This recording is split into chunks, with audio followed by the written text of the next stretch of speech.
ایک ماں ہے، اپنے بچے کو کہاں بھیج رہی ہے؟ پڑھنے کے لیے۔ کہاں پڑھنے بھیج رہی ہے؟ اسکول۔ ماں کہتی ہے بیٹا گھر سے نکلنے سے پہلے بیٹا منہ ہاتھ دھوتے ہو؟ وضو کر لو۔ کیوں؟ اس لیے کہ وضو والا عمل رسول اللہ صلی اللہ علیہ وسلم کو پسند ہے۔ ایک موقع پر صحابہ نے پوچھا اے اللہ کے رسول، قیامت کے دن تو بہت سارے پیغمبروں کی امتیں ہوں گی، آپ اپنی امت کو کیسے پہچانیں گے؟ فرمایا اے صحابہ، میری امت کے وضو کے اعضاء، جہاں جہاں وضو کا پانی میری امت نے ڈالا ہے وہ وضو کے اعضاء قیامت کے دن روشن اور چمکدار ہوں گے، سورج کی طرح چمک و دمک اس میں ہوگی۔ ہم ان کی چمک و دمک سے اپنی امت کو پہچان لیں گے، اپنی امت کو پہچان لیں گے۔ عمل بہت چھوٹا، ہر ماں کی، ہر باپ کی یہ فکر ہو کہ میرا اللہ مجھے بھی پہچان لے، میرے نبی قیامت کے دن مجھے بھی پہچان لے، اور میرا اللہ میرے نبی میرے بچوں کو بھی قیامت کے دن پہچان لے۔ وہ خوش نصیب فیملی ہے، وہ خوش نصیب ماں باپ، وہ خوش نصیب خاندان ہے۔ یہ فکر ہونی چاہیے۔ یہ دنیا کی عارضی دنیا میں رہ کر دنیا کی فکر یہ نہ ہو کہ سب دنیا میں مل جائے۔ اللہ تعالیٰ نے قرآن میں کیا فرمایا؟ وَمَا الْحَيَاةُ الدُّنْيَا إِلَّا مَتَاعُ الْغُرُورِ۔ دنیا کی زندگی دھوکے کی ہے، چند روزہ زندگی ہے، عارضی زندگی ہے، وقتی زندگی ہے، اور دنیا کی زندگی فنا ہونے والی زندگی ہے۔ کل من علیہا فان ویبقا، اللہ فرما رہے ہر چیز دنیا کی فانی ہے اور باقی رہنے والی ذات رب کریم اللہ سبحانہ و تعالی کی ہے۔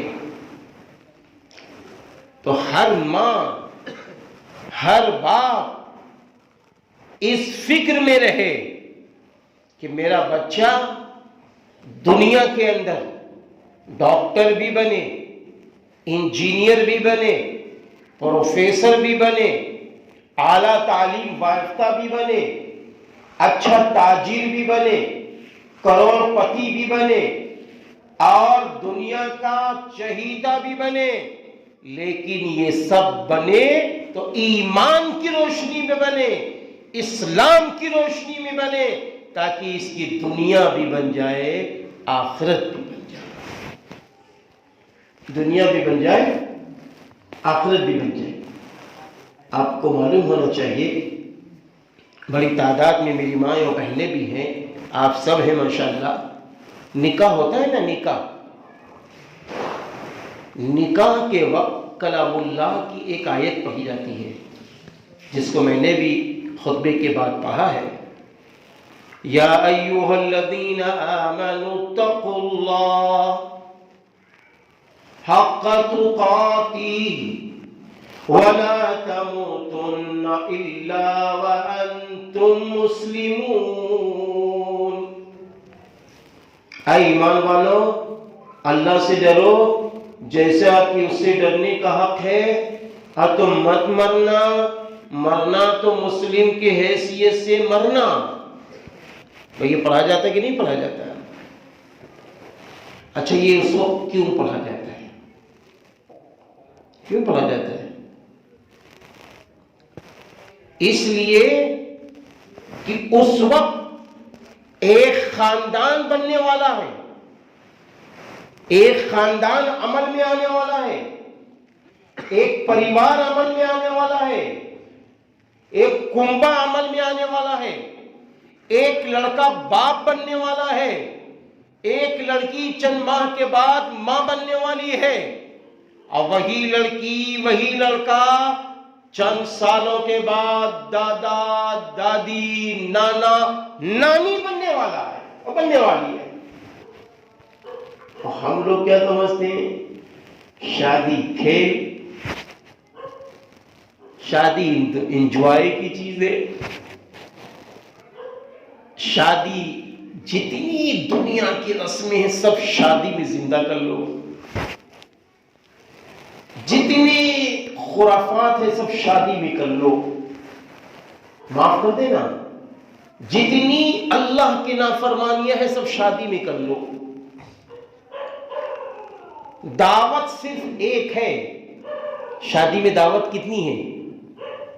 بہت غور سے سننا میرے بھائی، اگر کوئی بات میری غلط لگے آپ ادب سے سوال بھی کر سکتے ہیں، کیونکہ یہ وہ جلسہ نہیں ہے، یہ مذاکرے والا جلسہ ہے۔ شادی میں دعوت صرف ایک ہے، معلوم کون سی ہے؟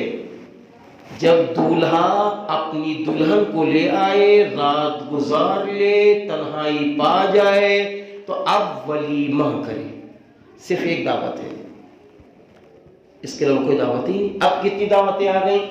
لڑکی کے گھر میں دعوت، چوتھی کی دعوت، ہلدی کی دعوت، منگنی کی دعوت، ہے نہیں، کپڑا پہنائی کی دعوت، کتنی دعوتیں آ گئیں۔ جب یہ اتنی دعوتیں آ گئیں تو آپ یہ بتائیے، تو ہم تو بوجھ والے تو ہو ہی جائیں گے، ہم تو مقروض ہو ہی جائیں گے، اب ہم لڑکیوں کے نام پر تو روئیں گے، ہاں اب تو ہم روئیں گے، لڑکیوں کے نام پر روئیں گے کہ لڑکی پیدا ہوئی، رونا شروع۔ بھائی ایام جاہلیت میں کیا تھا؟ وہاں لڑکی پیدا ہوتی تھی تو وہ اپنا چہرہ چھپاتے پھرتے تھے، معاف کرنا برا نہ ماننا، یہاں لڑکی